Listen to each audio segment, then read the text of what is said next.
In order to be successful, and you people are well on the road to success, you have to find out what makes you excited, what makes you want to get up each morning and go to work. You have to find it.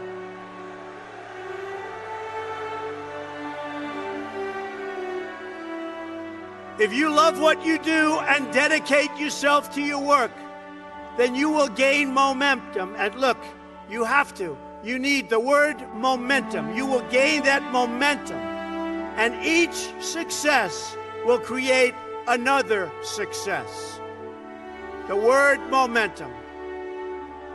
I'll tell you a story that's very interesting for me. When I was young, there was a man named William Levitt, Levittown. You have some here, you have some in different states. Anybody ever hear of Levittown? And he was a very successful man, became unbelievable. He was a home builder, became an unbelievable success, and got more and more successful. And he'd build homes, and at night he'd go to these major sites with teams of people, and he'd scour the sites for nails and sawdust and small pieces of wood, and they'd clean the site so when the workers came in the next morning, the sites would be spotless and clean. And he did it properly. And he did this for 20 years, and then he was offered a lot of money for his company. And he sold his company for a tremendous amount of money, at the time especially. This is a long time ago. Sold his company for a tremendous amount of money. And he went out and bought a big yacht.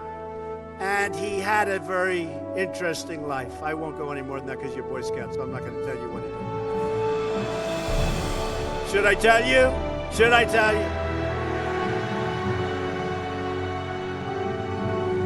Oh, you're Boy Scouts, but you know life. You know life. So, look at you. Who would think this is the Boy Scouts, right? So he had a very, very interesting life. And the company that bought his company was a big conglomerate. And they didn't know anything about building homes, and they didn't know anything about picking up the nails and the sawdust and selling it and the scraps of wood. This was a big conglomerate based in New York City. And after about a 10-year period, they were losing a lot with it. It didn't mean anything to them, and they couldn't sell it. So they called William Levitt up, and they said, "Would you like to buy back your company?" And he said, "Yes, I would." He so badly wanted. He got bored with this life of yachts and sailing and all of the things he did in the south of France and other places. You won't get bored, right? You know, truthfully, your workers, you'll get bored too, believe me. Of course, having a few good years like that isn't so bad. But what happened is he bought back his company, and he bought back a lot of empty land. And he worked hard on getting it zoning, and he worked hard on starting to develop. And in the end, he failed, and he failed badly. Lost all of his money. He went personally bankrupt.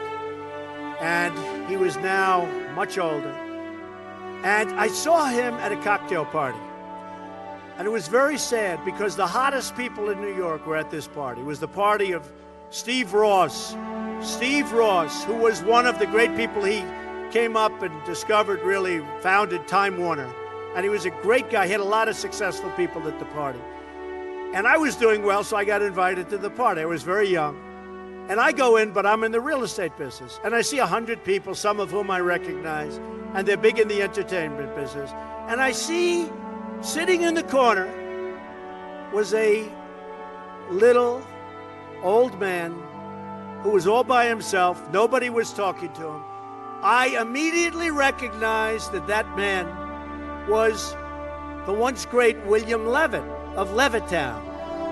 And I immediately went over. I wanted to talk to him more than the Hollywood show business communications people. So I went over and talked to him. And I said, "Mr. Levitt, I'm Donald Trump." He said, "I know." I said, "Mr. Levitt, how are you doing?" He goes, not well at all. And I knew that, but he said, "Not well at all." And he explained what was happening and how bad it's been and how hard it's been. And I said, What exactly happened? Why did this happen to you? You're one of the greats ever in our industry. Why did this happen to you? And he said, Donald, I lost my momentum.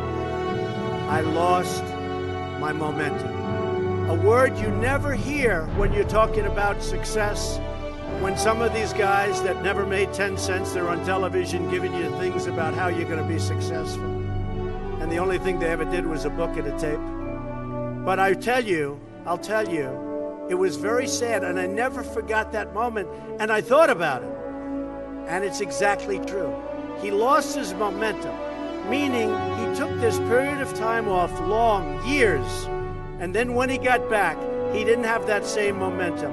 In life, I always tell this to people, you have to know whether or not you continue to have the momentum. And if you don't have it, that's okay. Because you're going to go on, and you're going to learn, and you're going to do things that are great. But you have to know about the word momentum. But the big thing, never quit, never give up, do something you love. When you do something you love, as a scout, I see that you love it. But when you do something that you love, you'll never fail.